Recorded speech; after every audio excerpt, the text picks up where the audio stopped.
G'day, welcome back to Maxi Chats. We're up in the big smoke in Brisbane and we're sitting down having a cup of tea with Amy List. Amy's the Boeing Defence Australia Managing Director. Heaps of Aussies work for Boeing Defence Australia and there's over 1,000 military veterans actually work for Boeing. Super interesting how they support the Aussie supply chain in our defence industry. I hope you enjoy this one. Ladies and gentlemen, we're here with Amy List, the Managing Director of Boeing Defence Australia. Amy, that's a really impressive job title, but what is your actual role and responsibilities? Well, thanks. It's awesome to be here with you, Maxi. Go back a long way, so it's nice to sit down and have a chat. Being the Managing Director of Boeing Defence Australia it's actually an enormous privilege. I never thought I'd get here. Love coming to work every day. Get to oversee 3,300 incredible individuals who do everything in their power to keep our aircraft flying, to design, develop new capabilities for the ADF. We support Singapore and New Zealand as well. So I just have to make sure that I remove all the barriers for the team so that they can run off and go do their job. Amy, what is your career journey and your background?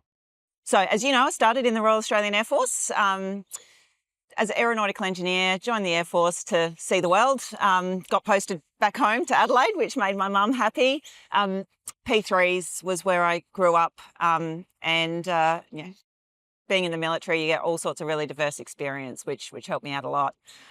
When it was the right time to get out of the military, I did some consulting for a really short period of time before joining Raytheon. Good introduction to working in the industry side of defence and had worked in sea, land, all sorts of different projects there before the opportunity came back to get back into aerospace at a platform level and joined Boeing back in 2018. Okay. Amy, tell us one personal, one professional, and one peculiar fact about yourself. It's one personal fact. I'm a mother of 2 teenagers and a dog. On any given day, you can probably guess who the favourite is. Professional fact, yeah, I'm an aeronautical engineer. I wouldn't let me near a calculator anymore, but that's my grounding.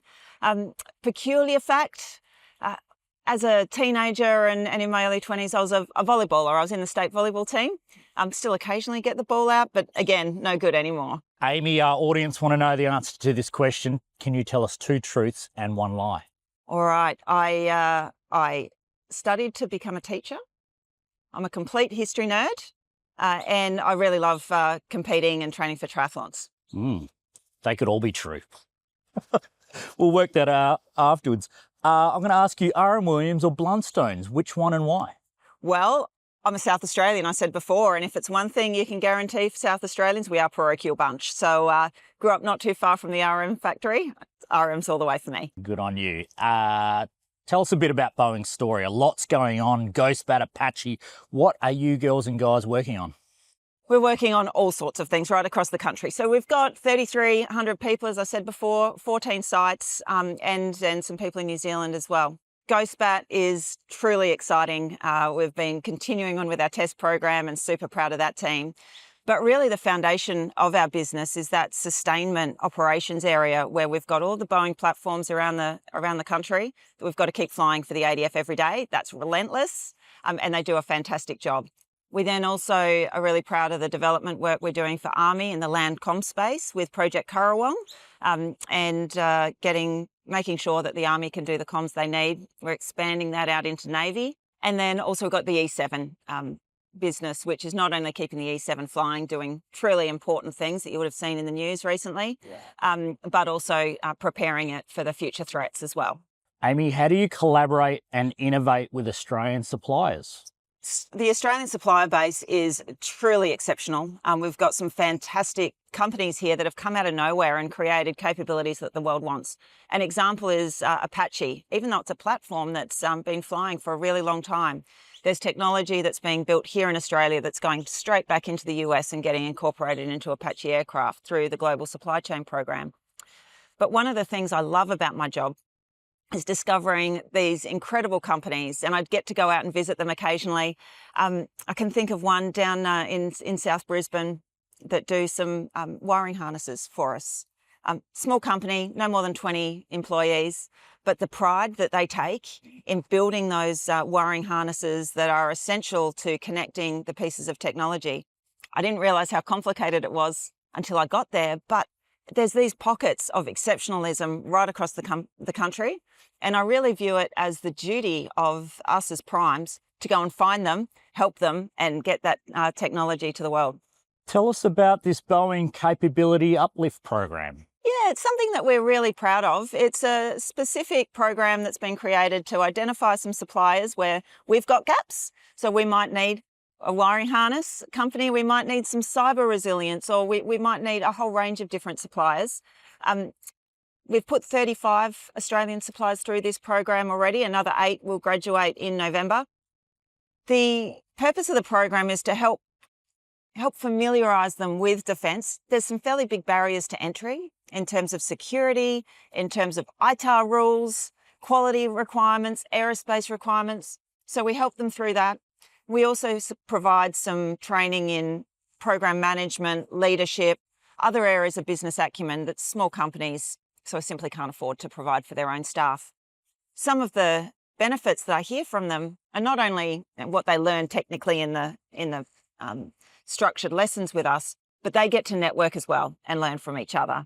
So I'm really excited about the program. We're going to continue on. We're looking at the participants for the 2026 alumni group. And I hope if you get a chance to go and talk to some of the suppliers who are doing it, you can get some feedback directly from them. Yeah, we'll do. Amy, you've got 3,300 really highly skilled employees under your sort of leadership. How do you build and motivate your team? It's one of the big challenges of leadership is how to connect with people. And I think when I am able to have a one-on-one conversation with people, you can learn, you can build trust, you can listen. That gets really hard with a large company. We've had a lot of emphasis this year on Boeing's culture, on our values and behaviours. I was lucky enough to be involved in defining these for the whole company, which was really exciting. But what I'm finding is when you can unite everybody behind a common purpose, when you can make sure it's really, really clear what the expected behaviours are, and then make sure that you're really intentional about recognising the good behaviours, but also calling out the not so good behaviours. That's how you can build a great culture amongst a team and people come to work in a place they love doing what they do. Amy, there's a lot of rumours about defence industry and that most people in defence industry have no sense of humour. Is this true? Yes. Zero sense of humour, Maxi. This is true. And in the same theme, we are both proud graduates of the Australian Defence Force Academy.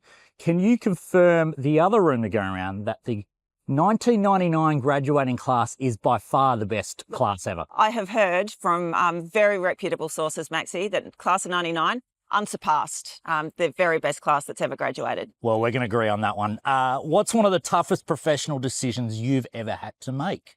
Look, there's a lot of decisions that you make each and every day in a job like this. The most difficult ones are the ones that are about people.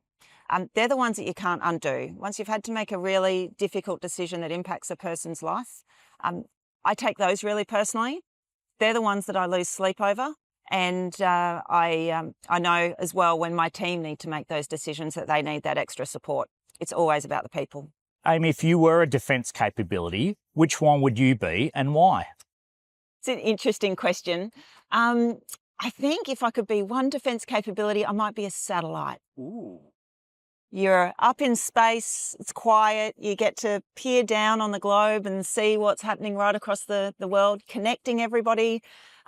Absolutely vital. If we lose our satellites, a whole range of capabilities go down. I'd love to experience that. I've always thought you've had a view for the big picture, so that does not surprise me. If you could spend one day inside any defence capability or with any global defence force, which one would it be and why? Now at the other end of the spectrum, if I could spend one day in anything, I think I'd go for a submarine. It's something that I've had no exposure to, but they're critical. It always seems a bit dark and mysterious. I'm sure Sean Connery isn't on every submarine, but that's my reality. And so I'd love to learn what they do deep down in the ocean. Amy, in my experience, you've always been available for people. You continue to mentor people. You meet with people. You help people. You did it for me and our business, the Decisive Point, in the early days of our business. and I hear you're still supporting others. Why do you do this, and how do you have time to do this? Well, you make time for your priorities, right? It's not easy, and trying to manage a calendar is a constant battle. But like all of us, we're not tech companies, we're not defence companies, we're people companies. We do nothing unless we can get the right people in the right jobs and inspire them to do more than they thought was capable. And that's about building a team. It's about understanding what other companies are out there full of great people that we can work together. And so things work when you can build trust. You can only build trust through connecting with people, having these sort of chats. And so it's just truly important. And I really enjoy doing it. It's where I get a lot of my energy from my job for.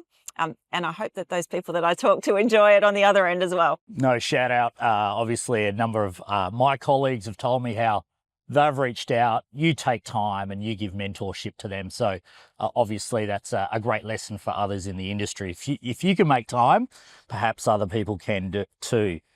Amy, post Air Force, something for our listeners and our viewers might not know, you actually ran your own business.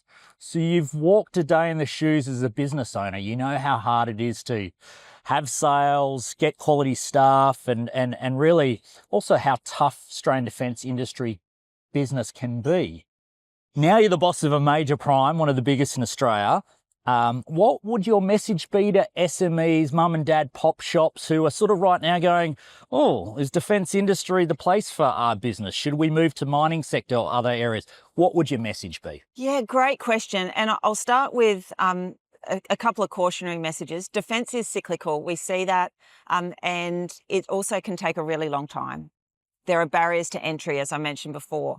And so it's important that you go into defence industry being really intentional that it's a place you want to be in, and make sure you build your networks and that you really tie in, and you've got to be all in if you want to go into defence. Why that's worth it going all in? I mean, what we do is so important. It is easy to come to work every day in a business like this with the teams we work with because we've got a mission that everybody can get behind. At Boeing, our mission is to connect, protect and explore the world, and every defence company has similar missions, which is about supporting the ADF and making sure that they're protecting our nation. So I don't think that there's a nobler mission to get up for your business in the morning. So it is worth it, but go in really intentionally knowing that there are challenges. Amy List, thank you for your time. Thanks, Maxi. Always great to chat.